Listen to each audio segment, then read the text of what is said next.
Hi, welcome to P and R channel.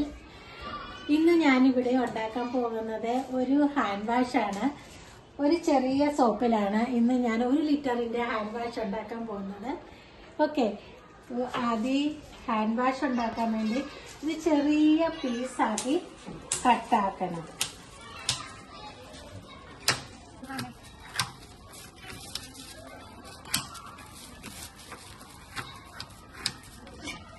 ചെറിയ പീസാക്കി ഇങ്ങനെ കട്ട് ചെയ്യണം.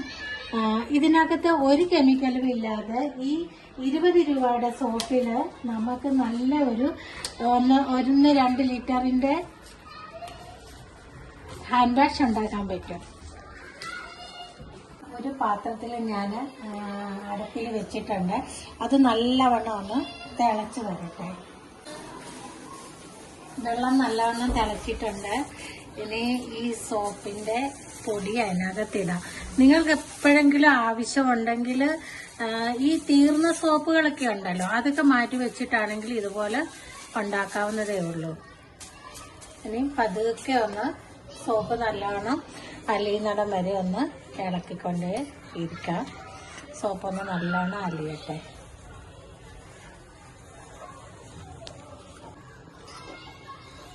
ഇങ്ങനെ ഇളക്കിക്കൊണ്ടേ ഇരിക്കണം. നല്ലവണ്ണം ഒന്ന് അലിയട്ടെ. ഇനി ഉണ്ട് ഇതിനകത്ത് കഷ്ണങ്ങൾ അരിയാണ്. ഇനി ഞാൻ വിറ്റാമിൻ ഇ കുറച്ചൊഴിക്കുവാണ്. കാരണം നമ്മുടെ സ്കിന്നൊക്കെ ആണെങ്കിലും നല്ല ഒരിതാണ്. കൈ കഴുകുവാണെങ്കിൽ വിറ്റാമിൻ ഇയുടെ നല്ലൊരു കൈക്കൊന്നും ഒരു പ്രശ്നം ഉണ്ടാവില്ല. ഈ ഗ്ലിസറിനാണ്. ഗ്ലിസറിൻ വരുമ്പോൾ സ്മൂത്ത് ആകും. അപ്പോൾ ഗ്ലിസറിന് ഒരു ഹാഫ് ഒഴിച്ചു. ഞാൻ ഒഴിക്കാൻ പോകുന്നതെന്ന് പറഞ്ഞാൽ 2 ഡ്രോപ്സ്, ഒരു ചെറിയ ഒരു കളറിന് വേണ്ടി ഒരു 2 ഡ്രോപ്സ് ഒഴിക്കുകയാണ്. കാരണം നമുക്കൊരു സാൻഡലിൻ്റെ കളർ വരാൻ വേണ്ടിയിട്ട് കേട്ടോ. എന്നിട്ട് നല്ലോണം ഇളക്കാം. സ്റ്റോപ്പാക്കാം. ഗ്യാസ് സ്റ്റോപ്പാക്കാം. ഇനി ഞാൻ ഒരിത്തിരി മണത്തിന് വേണ്ടി ഒരു എസൻസ് ഒഴിക്കുകയാണ് കേട്ടോ. നിങ്ങൾക്ക് എന്ത് വേണേലും ഒഴിക്കാം. കാരണം കൈയൊക്കെ കഴുകുമ്പോൾ ഒരിച്ചിരി മണം വേണ്ടേ, അതിന് വേണ്ടിയിട്ട് ഒഴിച്ചു. ഇത് നമ്മുടെ ഹാൻഡ് വാഷ് റെഡിയാണ്. റെഡിയാകണമെങ്കിൽ നാളെ കാലത്ത് ഇതൊന്ന് തണുപ്പിച്ച് നല്ലവണ്ണം ഒന്ന് മൂടി വെച്ച് കഴിഞ്ഞാൽ നാളെ കാലത്താവുമ്പോൾ അത് ഹാൻഡ് വാഷ് ഞാൻ നിങ്ങൾക്ക് കാണിച്ചു തരാം. ഇതിങ്ങനെ ആയിട്ടുണ്ട്. ഇനി ഞാനിത് നല്ലവണ്ണം ഒരു ഫോയിൽ പേപ്പർ കൊണ്ട് ഇങ്ങനെ ഫിറ്റായിട്ട് പൊതിഞ്ഞ് വെക്കണം.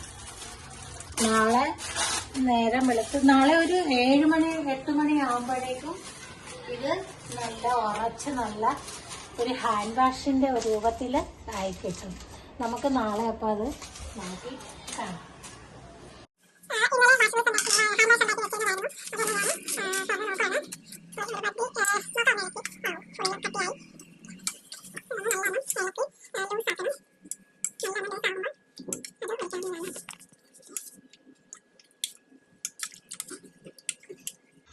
യൂസ് ചെയ്യാനുള്ളത് ആയിട്ടുണ്ട്.